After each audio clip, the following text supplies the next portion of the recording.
2, 1. Muy buenos días, bienvenidos al Instituto de NIF para la sesión del día de hoy, presentando la 10ª sesión de este programa práctico en normas internacionales de información financiera, mejor conocido en sus siglas NIF. Por supuesto, muchísimas gracias a todos ustedes por estar con nosotros el día de hoy. En plataforma ya tenemos a nuestra invitada especial, la doctora Nail Ruiz, quien nos acompaña desde Bogotá, Colombia. Doctora Nail, muy buenos días. Es siempre un gusto tenerle en plataforma. Bienvenida a esta su casa y, por supuesto, cedo las plataformas y los micrófonos para que usted pueda iniciar la sesión del día de hoy. Muchísimas gracias por acompañarnos. Adelante. Muy buenos días a todos. El día de hoy vamos a ver dos temas. Los temas a tratar es NIF 2, pagos basados en acciones, la vamos a tratar en 1 hora, y NIF 3, combinación de negocios. Para ese tema están destinadas las 2 horas siguientes de esta sesión. Voy a hacer un pequeño recuento de la parte técnica, o sea, la parte práctica, de la parte técnica antes de iniciar con la parte práctica, con la parte de los ejercicios. La NIF 2 nos habla de pagos basados en acciones, es decir, ¿cuál es el objetivo de cada norma o estándar internacional? En este caso es dar las pautas, mostrar cuáles son esos criterios de reconocimiento y medición. También nos indica la NIF 2 que los pagos basados en acciones se pueden dar a un empleado o a un tercero. Es común en la práctica para empresas que cotizan en bolsa. De ahí que esta es específica para empresas que apliquen normas internacionales de información financiera y que tengan transacción de pago con base en acciones. En el apéndice A de la NIF 2 hay 3 tipos de transacciones que están cubiertas por la NIF 2. Transacciones de pago basados en acciones que se liquidan con instrumentos de patrimonio, transacciones de pago basadas en acciones que se liquidan en efectivo, transacciones de pago basadas en acciones que se liquidan en efectivo o mediante la emisión de instrumentos de patrimonio. ¿Esto qué significa? Significa que este estándar, esta norma, la aplicarían aquellas empresas que dentro de sus transacciones normales por cotizar en bolsa, pagan ya sea a sus empleados, a terceros, mediante acciones. Estas acciones las liquidan con base en instrumentos de patrimonio o con base en efectivo. Entonces, esos pagos están basados en un número de acciones. Esas acciones podemos mirarlas en el mercado en cuanto está y sobre eso trazan esta transacción de pago. ¿Qué es un pago basado en acciones mediante instrumentos de patrimonio? Son aquellas en las que la entidad emite patrimonio, por ejemplo, opciones sobre acciones, a cambio de recibir bienes o servicios. Entonces, en este caso específico, estamos tramitando un pago a un tercero y a cambio no vamos a pagarle en efectivo, sino le vamos a pagar con emisión de acciones. Pagos basados en acciones liquidadas en efectivo son aquellas en las que la entidad paga efectivo, por ejemplo, con base en el cambio del precio de la acción de la entidad a cambio de recibir bienes o servicios. Es decir, como nuestra empresa, nuestra acción cotiza en bolsa, entonces vamos a pagar un servicio, vamos a pagar un bien de acuerdo al valor de mercado de la acción. Entonces, de acuerdo a cómo cerró la acción en el mercado, vamos a efectuar ese pago. Transacciones en efectivo o instrumentos de patrimonio son aquellas en que la entidad o el proveedor de bienes o servicios tienen la opción de elegir la forma de pago entre el efectivo con base en el precio de la acción o las acciones de la entidad por emitir. ¿Listo? Entonces son transacciones económicas muy específicas. Ya es un acuerdo entre la entidad que normalmente cotiza en bolsa, y este tercero.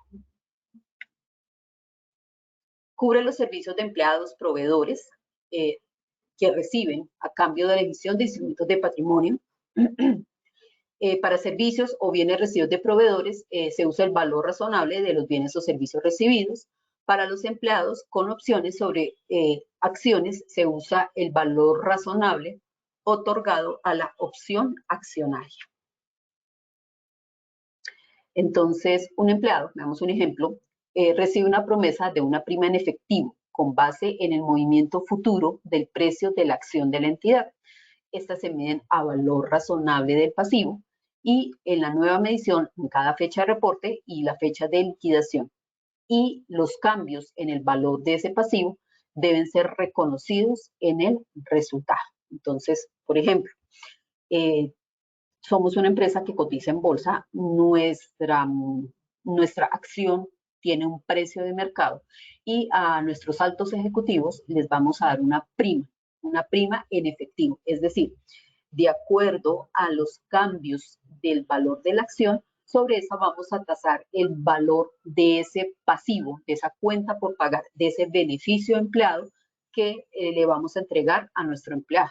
Los cambios de ese pasivo, pues tenemos que medirlos. ¿Por qué? Porque como está tasado de acuerdo al valor razonable de la acción, pues tenemos que, si la acción sube, pues el pasivo va a aumentar. Si la acción disminuye, el pasivo va a disminuir. Y esos cambios los reconocemos en resultados. Cuando una entidad o empleado tiene la opción de emitir o recibir acciones o pagar en efectivo en torno a la prestación de bienes o servicios, la entidad debe reconocer un pasivo si se determina que ésta tiene la obligación de pagar en efectivo. Si se paga a través de la emisión de acciones, el pasivo debe ser transferido al patrimonio. ¿Por qué? Porque le vamos a pagar en acciones. Cuando la entidad tiene la opción de elegir, o sea, cuando es o liquidación en efectivo o a través de instrumentos de patrimonio, si elige liquidar el efectivo, se incrementa el pasivo a lo largo del periodo de conciliación y se redime cada cierre. Entonces, si decimos que es en 2 años, en 3 años, pues a la fecha de cada cierre tenemos que incrementar ese pasivo o disminuirlo, dependiendo de el valor razonable del precio de mercado de esa acción. Si elige liquidar en instrumentos de patrimonio, pues se incrementa el patrimonio. Entonces ya sabemos contablemente cuál es la diferencia en el reconocimiento frente a pagos basados en acciones. Cuando la opción de elegir la tiene el tenedor, en este caso el empleado o el tercero, se trata de un instrumento financiero compuesto. La porción de la deuda se determina por el valor razonable a cada cierre y al momento del pago final. La porción del patrimonio se determina por diferencia entre el valor razonable de los servicios recibidos y el valor razonable de la opción de liquidar en efectivo. Las transacciones de pago con base en acciones se han registrado como una forma de beneficios a empleados. El principio general de la NIF 2 es que el gasto debe ser reconocido en el resultado como parte del resultado para el periodo en que la entidad lleva a cabo una transacción de pago basado en acciones. Entonces, si ese pago basado en acciones es para los empleados, pues lo vamos a reconocer en los estados financieros como un beneficio a empleado. Por ejemplo, el valor reconocido por opciones sobre acciones otorgadas en retorno por servicios recibidos de empleados se basa en el número de opciones a que el empleado tendrá derecho eventualmente. Esto se conoce como la cantidad de opciones que concede. Se hace un estimado inicial del número de opciones sobre acciones que se concederán y luego se revisa anualmente por información posterior. La entidad hace un ajuste al final del estimado en la fecha en que finalmente se conceden las opciones, de forma en que el número de opciones sobre acciones de los estados financieros es igual al número realmente concedido. Importante, aquí estamos mirando la parte teórica de las transacciones de pagos con base en acciones. Más adelante ya vamos a ver unos ejercicios sobre los cuales vamos a analizar contablemente cómo se debe reconocer en los estados financieros en caso de que existan estas transacciones de pago con base en acciones. Nuevamente lo reitero, esto es para empresas que tienen sus acciones en bolsa, es decir, que cotizan en bolsa. La NIF 2 se modificó en junio del 2009 para incorporar la guía incluida en IFRIC 8, la cual provee una guía de contabilización de las transacciones para el pago con base en acciones, cuando el valor razonable de los bienes o servicios identificables por una entidad son menores que el valor razonable del pago con base en acciones. Tales circunstancias pueden aparecer, por ejemplo, cuando la entidad entrega acciones a una entidad de beneficencia como una donación. La entidad no recibe bienes o servicios identificables. Por el contrario, la entidad puede simplemente mejorar su imagen corporativa como resultado de la transacción. En tales circunstancias, el valor de los bienes o servicios no identificables se mide como la diferencia entre el valor razonable de los pagos con base en acciones y los bienes identificables y servicios recibidos como parte de la transacción. En cuanto a las transacciones liquidadas mediante instrumentos de patrimonio, ¿qué nos dice la NIF 2? La base de medición directamente es el valor razonable de los bienes o servicios recibidos o indirectamente por referencia al valor razonable de los instrumentos de patrimonio concedidos, si el valor razonable de los bienes o servicios no puede ser medido de forma fiable. Los servicios recibidos de empleados, la NIF 2 requiere que el valor razonable sea medido indirectamente, debido a la dificultad de medir directamente el valor de los servicios recibidos de los empleados. Plantea el problema de cómo estimar el valor razonable de las opciones y acciones que no cotizan en bolsa. ¿Cuáles son esas fechas de medición que debemos tener en cuenta o que la NIF 2 nos indica que debemos tener en cuenta? Para transacciones liquidadas mediante instrumentos de patrimonio, el valor razonable del instrumento del patrimonio es medido a su fecha de concesión para servicios prestados por empleados o en otros casos a la fecha cuando los bienes son recibidos o los servicios son prestados. La fecha de concesión es cuando las partes tienen un entendimiento común de los términos y condiciones. Por ejemplo, fecha de aprobación de los accionistas. Puede ser después de que el empleado comience a proporcionar los servicios. El valor razonable se basa en los precios de mercado si están disponibles. Si no hay precios de mercado disponibles, se puede considerar técnicas de evaluación para obtener una estimación del valor razonable en la fecha de medición pertinente, en condiciones de independencia mutua entre partes interesadas y debidamente informadas. La NIF 2 no especifica los modelos de precios a ser utilizados, pero los más utilizados incluyen Black-Scholes, binomial o Monte Carlo. ¿Cómo se determina ese valor razonable de las opciones? Los modelos tienen en cuenta como mínimo los siguientes factores. ¿Qué factores se deben tener en cuenta para determinar ese valor razonable de las opciones? El precio de las acciones subyacentes a la fecha de la concesión, el precio del ejercicio de la opción, la volatilidad esperada del precio de la acción, la tasa de interés libre de riesgo, los dividendos esperados sobre las acciones, la vida esperada de la opción. 1 y 2 reflejan el valor intrínseco y 3 a 6 involucran el valor del tiempo. Entonces, del factor 1 y 2 estamos hablando de ese valor intrínseco. Y del factor 3, es decir, la volatilidad esperada del precio de la acción, la tasa de interés libre de riesgo, los dividendos esperados sobre las acciones, la vida esperada de la opción, se deben tener en cuenta que lo que permiten o lo que buscan estos factores es tener en cuenta el efecto del valor del dinero en el tiempo. Con los acuerdos de pagos basados en acciones, el beneficiario solo podrá tener derecho a recibir instrumentos de patrimonio o efectivo cuando se cumplen ciertas circunstancias, es decir, tiene que pagar por ellos. Las condiciones para la consolidación de la concesión son condiciones de servicio, por ejemplo, permanencia en el empleo durante 3 años, y condiciones de rendimiento, por ejemplo, alcanzar objetivos de venta, ganancia o precio de la acción. Entonces veamos un ejemplo pequeño y ya más adelante vamos a ver la parte práctica. Una empresa concede opciones a sus empleados con un valor razonable de 300.000 y realizó las siguientes estimaciones realizadas con condiciones de servicio, no de mercado. estimó a la fecha de concesión el porcentaje de empleados que dejarían la empresa antes de la finalización del tercer año del periodo de consolidación en 10%. Se mantiene la expectativa de la empresa al final del año 1. Se hizo una revisión de la estimación realizada en el segundo año del porcentaje de empleados que dejarían la empresa antes de finalizar el tercer año del periodo de consolidación en un 5%. El porcentaje real de empleados que dejaron la empresa antes del tercer año es del 6%. Entonces, para el año 1, el valor que debemos contabilizar sería 900.000. ¿Por qué? Porque es el 90% de 300.000 para el primer año de 3. Para el año 2, tenemos que realizar o contabilizar un gasto al final por 190.000. ¿Por qué? Tomamos los 300.000 que se prometieron que se le iban a pagar a los empleados por el 95% de 2 años de 3.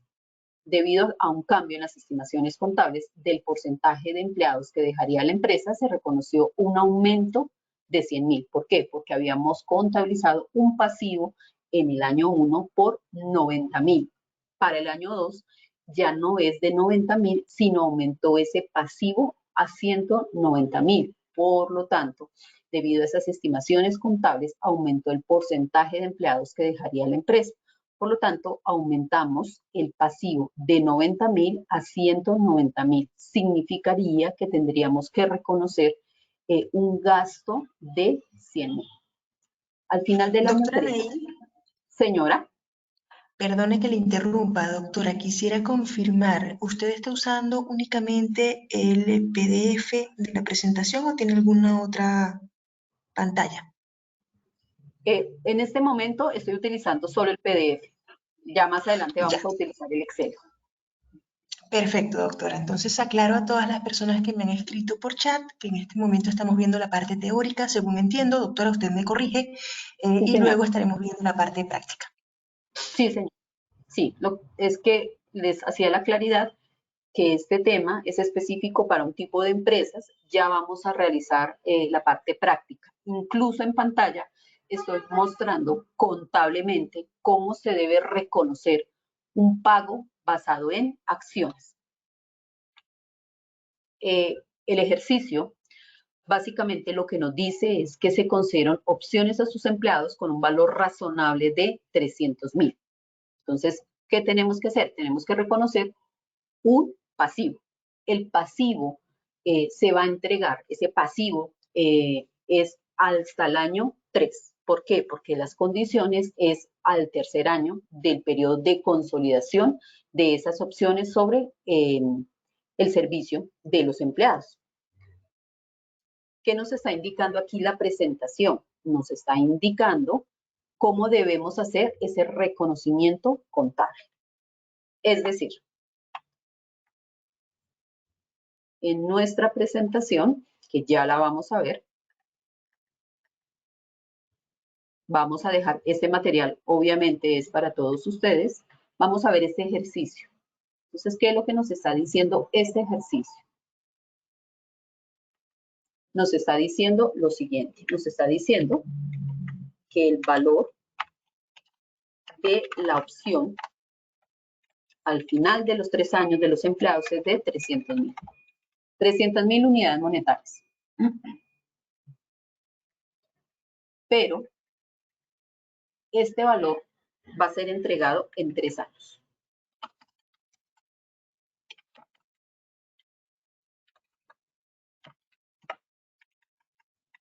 ¿Qué nos dice NIF 2? Nos dice que es un pago basado en acciones y en este caso específico lo vamos a reconocer como un beneficio a empleados. Entonces, partiendo de este supuesto, tenemos que incorporar en los estados financieros este pago basado en acciones. ¿Por qué? Porque muy posiblemente la junta directiva de esa empresa está reconociendo que al final de 3 años, bajo ciertas condiciones, se va a reconocer esa opción. ¿qué debemos hacer? Lo primero que tenemos que reconocer en el año 1 es el reconocimiento,